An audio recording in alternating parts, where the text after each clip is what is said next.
Hi, I'm Charles with AniCap. The story begins as we watch our protagonist. He is a businessman 9 to 5 by day and degenerate gamer by night. Eventually, his poor life choices catch up to him and he dies from a heart attack. He regains consciousness soon after and wonders if he's in a hospital. The room looks pretty old though, and what's just a little more strange is that he sees a flying dog. Just then, he sees a reflection of himself and is shocked to find that he is now a baby. His name is now Ars, and we move forward to when he is 3 years old. Ars eventually realized that he had died and was reincarnated. When the shock of this news passed, Ars got right to work and mastered reading and writing, while also becoming fairly knowledgeable about this new world. He was born in the Summerforth Empire, which rules the entire continent of Summerforth. Based on what he's seen so far, Ars has concluded that he isn't even on Earth anymore. Magic exists in this new world and lets those that use it conjure mysterious phenomena. This excites Ars greatly since it's pretty much like a video game. The Levant family Ars was born into is a noble household and they manage a small region called Lamberg. He lives in a huge house now and there are a ton of servants. There is even a live-in chef, so Ars thinks that being reincarnated is the best thing to ever happen to him. During these 3 years, one other thing has become very clear to Ars. He has a power that nobody else does.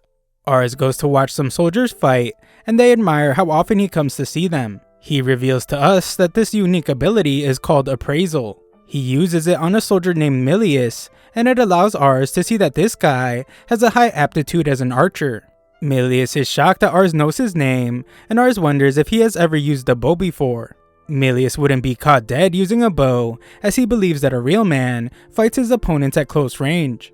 Ars doesn't tell anyone about his ability, so he just tells the guy that he has a feeling he would be good with a bow. Ars pleads for him to try, and Milius can't deny him. Milius has never shot a bow before, so the others recommend that he get closer to the target. Ars asks him to just try from this distance, and everyone is shocked when Milius hits the target dead center. Everyone thinks it was just beginner's luck, but Milius does it over and over again. Everyone is amazed, and they all suggest that he become an archer.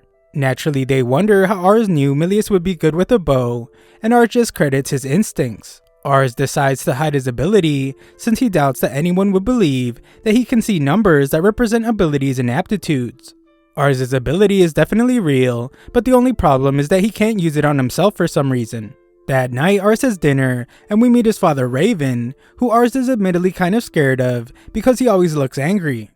Ars uses his ability on him and explains just how amazing he is. His father rose from farmers to noble using his martial prowess. His prowess stat is so high that he can take out 10 men single-handedly. Raven heard about Ars using his instincts earlier, so he wants him to work hard on improving them. Ars will be the lord of the land one day, and the ability to discern the gifts of others will help him greatly. Ars decided to learn more about the Empire after hearing that, but this just revealed how difficult the road ahead will be. The rulers of the Summerforth Empire are corrupt, and peasant revolts are erupting everywhere. The nation is in chaos. If nothing changes, the empire will fall, and it will lead to widespread war. Ars fears that as lord, he will have to lead troops into battle. He questions if he will really be able to protect Lamberg, but he desperately wants to, since all the people have been so nice to him. Just then, Ars thinks about what his father said about discerning gifts, and he gets an idea. Ars heads into town to use his appraisal ability on people, but using it so much really tires out his eyes. Just then, some poor kid gets kicked out of a shop. He doesn't look like the locals, and some lady tells her kid to stay away from what they call a Malkin. Malkins are a group of people who came to Summerforth from across the sea. Most of them were brought as slaves, and they are looked down upon. Just then, everyone is shocked as Ars gives the kid some bread, and they wonder why he would be helping a filthy Malkin. Ars wonders if the kid is okay when he begins to cry, but he is shocked when his appraisal ability reveals the kid's amazing stats. The kid doesn't have a single flaw, and his abilities are on par with one of Japan's greatest figures named Oda. Ars determines that the kid will definitely be a force to be reckoned with in the future, but the kid just thanks him for the bread and leaves. Ars follows the kid named Reitz, but the kid warns him not to, since the townspeople will get mad at him. Just then, Reitz is shocked, as Ars asks him to be his retainer. Ars' plan is to use his appraisal ability to gather the best people he can find, so he can make his domain stronger. Ars explains that he is the son of the Lord of the Land and tells Reitz that he can sense great talent in him. The kid points out that they just met, but Ars doesn't want to tell him about his ability and just says that he has a good feeling about him. Reitz points out that he is a Malkin and doesn't want to cause trouble for Ars, but Ars says that he will take care of everything. The kid still declines, but Ars fears that he might never meet anyone with such incredible stats ever again, so he chases him. Ars hears the kid's stomach growling, so he convinces him to come to his house where they have an amazing chef. Ars was hoping to give Reitz a feast, but the prejudice against the Malkins runs deep. The chef only gives Reitz some beans, and the servants ask him to leave when he is done. Ars doesn't think he can change what they believe, so instead he shocks everyone by just offering to share his food. The servants try to stop him, but Ars silences them by pointing out that Reitz is his honored guest. They apologize and agree to give the kid more food. Reitz then explains that he used to be part of a mercenary group, but a lot of them died in battle and the rest of the group disbanded. He has been wandering around aimlessly because no one will hire a kid with no accomplishments to his name. Reitz was with his previous group his entire life, so Ars realizes how hard the disbanding must have been for him. The servants think that it's time for Reitz to leave, but Ars refuses to send him away and reveals that he's going to make Reitz his retainer. A servant thinks it's a terrible idea and warns that Ars' father will agree with him. He is correct, as Raven tells Ars that taking a Malkin as a retainer is an outrageously foolish idea. Ars explains that Reitz has incredible abilities, but Raven states that Malkins are overwhelmingly inferior to the people of Summerforth. He thinks it would be impossible for a Malkin to have incredible abilities, so Ars is disappointed that even his own father believes in the conventional wisdom about Malkins. Ars is sure that Reitz will become incredibly valuable for Lamberg's future, so he requests that they test Reitz's abilities to prove it.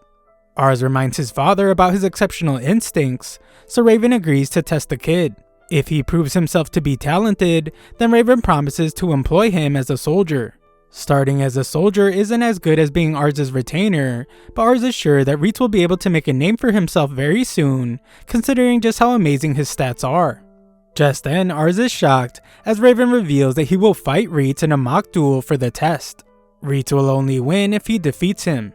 Ars points out that Reitz is only 14 years old and he is not sure if he will be able to win against Raven, as he was blessed with God-given skill in battle. Ars is still confident in Reitz, but the kid's prowess stat isn't as high as his father's. Raven explains that they won't fight on even footing and he will give Reitz a handicap. This sounds okay, so the guys agree. Before the fight, Reitz wonders if Ars is doing all this for a Malkin out of pity.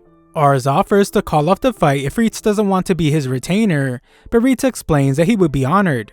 It's the best offer he has ever received in his entire life, but it's just too unbelievable. Ars assures him by declaring that he needs Reitz. Ars will be the Lord of the Land one day, so when that time comes, he wants Reitz by his side. Reitz is inspired and promises to do his best. Outside, the other soldiers are shocked to see a Malkin. Raven instructs him to take a practice sword and explains that Reitz will win if he can land a blow against him before time runs out. Ars acknowledges that his father has the highest prowess stat in the land, but Reitz just needs to land one blow, so he might have a chance to win. The two fighters introduce themselves, and Raven tells Reitz to show him what he's got. The fight begins, and Reitz can immediately tell that even though they are just using practice swords, Raven will cut him in half if he lands an attack. Reitz is in awe when he sees how quickly Raven is able to follow up his own attack without losing any power. Raven pushes him back a bit, and Ars begins to lose hope as his father is just too powerful. The other soldiers know better though, as they are shocked by Reitz's performance. Even when Raven goes easy on them, they can barely hold on to their swords, let alone land a blow on Raven. However, this Malkin they are watching is actually keeping pace with Raven. That isn't all though, as they can tell that Raven isn't holding back and he is actually going all out. Reitz gets sent flying, and the soldiers determine that no matter how impressive the Malkin is, there is no way he can land a blow on the land's greatest swordsman. Time is running out, and Reitz remembers what Ars told him. Reitz once again declares that he will do his best, and Ars is surprised to see how much his expression has changed. Reitz moves in to attack, but Raven is able to predict his movements. Everyone is shocked though when Reitz nearly manages to land a blow, but Raven explains that the fight is over. Reitz sees that there is a bit of time left, but the fight is over for a different reason. Everyone is then shocked as they realize that Ritz's attack actually grazed Raven, and Raven declares that Ritz has won. Ars knew his friend was gifted, and Raven keeps his promise to allow Ritz to become a soldier. Raven then acknowledges that Ars was right. Raven is able to tell that Ritz has true talent as well, and predicts that he might become a top-class swordsman in the future. That isn't all though, as it's clear that Ars' ability to find talent is real, and it might even be an exceptional power of his own. Raven reveals that he feared how Ars would do in the chaotic future that lies ahead, but what he has seen recently makes him believe that Ars will become a great man. He could become a powerful noble, or maybe even the emperor. He says that this is just a joke though, since the throne is too lofty of a goal for the lord of such a small domain. As long as Ars carries on the family name, Raven will be happy. Ritz's performance wins over all the soldiers, as they now all ask him for fighting tips. Afterwards, Ars is amazed by Ritz's glow up, and we learn that Ritz has decided to take on servant duties, so he can help out as much as he can. Ars doesn't want him to overdo it since they are just a small domain, but having a liege to serve is like a dream for Ritz. If it wasn't for Ars, Ritz is sure that he would have died in the streets, so he thanks his new friend. He vows to spend the rest of his life repaying this debt, and Ars is happy about the start of his quest to build the strongest domain. A few months pass and we learn that Ritz has been mostly staying with Ars instead of taking part in battle. He has been very helpful while also demonstrating great fighting skill. Ritz has been receiving a lot of tutoring, which has increased his ingenuity stat drastically, and he has become one of the most knowledgeable people in the entire household. The minute they got to know Ritz, the people of the household and the domain accepted him. The maids are even starting to gossip about him, and they talk about how handsome he is. One day, Ritz gives Ars his history lesson for the day. He explains that the Summerforth Empire originally comprised of 7 kingdoms. One of those kingdoms, called Ansel, amassed a great deal of power, so it invaded and conquered the other 6 kingdoms. Ansel's king Anithis declared himself the emperor, and renamed the continent the Summerforth Empire. However, right now, the entire empire is in a dire situation. The current supreme ruler is an 8-year-old child named Beaterus, but the real power is held by his advisors, who are fighting amongst each other. With leadership waning, revolts have begun to break out. They are only skirmishes now, but even Raven has had to send some of his troops to calm things down. The situation could escalate, so Ars determines that he needs to use his appraisal ability to get talented people on his side before that happens. Ars' family resides in the territory called Mission, so he is shocked when Ritz predicts that the bigger conflict would start there. Their governor is really old and in poor health, so it's likely that he won't live longer than a few more years. He has 2 sons, so he is torn as to who should succeed him. Both brothers want to inherit the position, so that could lead to war.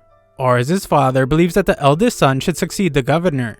Which side he ends up fighting for isn't his choice, however, as he doesn't serve the governor directly. Lamberg resides in a district called Canary, so Raven serves its headsman. Ars is pretty nervous about the whole situation since he is just a kid, and the only good prospect he has found so far is Ritz. Luckily, Ritz actually sees all this as an opportunity. If a lord makes a good showing in a major conflict, it can help him advance in the world. Ars is inspired, so they agree to get stronger to make that more likely. Ritz vows to protect Ars, and asks for his help in finding the right people to help him do that job. On their way to town, Ars notices that his father has been training more often, and it's likely because he sees a war coming. Ars tells him that he's going to look for more recruits, so Raven asks him to find someone with a talent for magic. Raven can't use magic properly, and his aides who can aren't that great with it. Raven once asked Ars to try magic, so he did while using a magical device, but he was so bad with it that his father never asked him again. Having a mage will really bolster their forces, so Ars is determined to find the best possible candidate. They arrive at the capital of the Canary district, where Ars is shocked to learn that there are 50,000 people living there. Everyone looks so wealthy, and Ars would like to provide this kind of life to the citizens of Lamberg one day. Ritz is sure that we'll find a good candidate with so many people there, but Ars uses his ability for a while and doesn't find anyone promising. Ars' ability shows him a person's stats in the form of numerical values and aptitude ranks. Their actual talent is based on a combination of the two. Having high stats without the right aptitude won't amount to much. Ars is disheartened when he can't find someone, but Ritz points out that there is no rush. Further exploring leads Ars to find an alleyway where people are living. He is shocked, so Reitz explains that where there are wealthy people, there will also be the poor. Oftentimes, prosperity breeds inequality. Reitz realizes that Ars saved him from this kind of life, but unfortunately there's nothing they can do for these people right now. Ars realizes that he was only looking at all the prosperity before and thought it was a good town. However, in his view, a good town is a place where even the less fortunate can make a life for themselves. Ars knows that he might be naive, but he wishes that he could find their next candidate among these less fortunate. Reitz doesn't think that he's naive at all, and Ars is shocked when he just says that he's proud to be his aide. Afterwards, they head to the largest market in town, where Ars is offered a dragon egg. Ars can't believe that dragons exist in this world, and the merchant sees how excited he is, so he offers to make the rare eggs 1 silver each. Ars eagerly reaches for his money, but Reitz is furious with the merchant. Ars is shocked, but Reitz knows that the guy illegally smuggled the eggs because trade has been frozen with the northern continent. The size of the eggs and the spots on them don't even look right, and what's even more suspicious is that this merchant has so many rare dragon eggs. Reitz has determined that they are actually giant lizard eggs, so he decides that this guy's punishment for humiliating Ars will be death. Ars begs him to stop, so Reitz apologizes for getting carried away. Ars fears that Reitz will act this way every time he gets tricked, so he decides to wise up quickly before he gets someone eliminated. The guys take a break to eat, but someone bumps into Ars when he tries to buy some candy. He is surprised when Reitz points out that they stole his money, so they chase after the person. This person is pretty fast, so it's hard to catch up to them, but Reitz pulls off their coat to reveal that it's a girl. The guys follow her into an alley where she is surrounded by some guys who start beating her up. Ars tells them to stop, so they try to attack him, but Reitz stops them and teaches them a little lesson. They run off, and Ars thinks his buddy is really cool. Ars checks the girl to see if she is okay, and he is shocked to see that she has an S-tier aptitude as a mage. That isn't all though, as her leadership has a potential to reach 92, and her prowess can get as high as 116. She is a very young girl, but her prowess rivals that of even Ars's father. Every stat not related to magic has a D for aptitude, but that's fine because she must possess incredible magic power already. Reitz tells her to give Ars his money back, but Ars interrupts to ask her to become his retainer. Reitz points out that she is a thief, but Ars reveals that she has incredible talent for magic, and he has never seen someone with such potential. The girl interrupts him to declare that she would rather end her own life than serve a child like Ars. Ars tries to tell her that she has incredible potential with magic, but she doesn't believe him as she has never used magic before. The clever kid approaches this from a different angle. Ars determines that she is a thief because she has had a rough life, so he explains that as his retainer, she will have a salary and be given meals regularly. The girl still refuses though, and just calls Ars a spoiled brat. She really hates nobles, as she wonders what right they have to look down upon others. She thinks that they are all so privileged without doing anything, other than just being dealt a lucky hand at birth. She really hammers her point home when she says that she has no interest in serving as a tool to protect Ars's lavish lifestyle. Ars explains that he is nothing like the noble she is talking about. He wants to create a town where people like her can live stable lives, and he needs her help for that. The girl points out that these people are suffering right now, and this idea of helping them someday is just the naive thoughts of someone living in the high life for too long. She assumes that Ars just wants her help so he can show everyone how kind he is, and so he can feel good about himself. Reitz interjects to simply tell her to give the money back, so she does because she doesn't want to owe them for saving her. Ars notices a mark on her wrist, so she reveals that she was caught sneaking into a noble's estate and she was sold off to a slave trader. She managed to get away, so those guys Reitz beat up were the slave trader's lackeys. Ars thinks that she should leave town since they are looking for her, but she says that she can't. Just then a bunch of kids go to hug her, and she points out that they are parentless children. No one loves them, so she can't just leave them behind. Ars now understands, so he agrees not to try to recruit her anymore, but he does give her his pouch of money. She reminds him that he's giving it to her willingly, so he won't be able to ask for it back. Ars says it's hers now, so she calls him a weirdo and leaves with the no parent having kids. That night, Ars can't stop thinking about the harsh life that the girl is living. Reitz knows it well, so he points out that the world isn't kind to the people on the bottom. She was probably treated poorly by nobles in the past, so that must be why she hates them. Reitz points out that Ars is nothing like that, but Ars has realized that he's taking his privileged lifestyle for granted, so he understands why she would see him that way. Ars really does want to create a better town, but she may have been right about what she said. Just then, Ars spots the orphans from before, and they reveal that the girl named Charlotte has been captured. Thanks for watching my recap. Sign up to my free newsletter if you want to show some support to the channel. Link is in the description.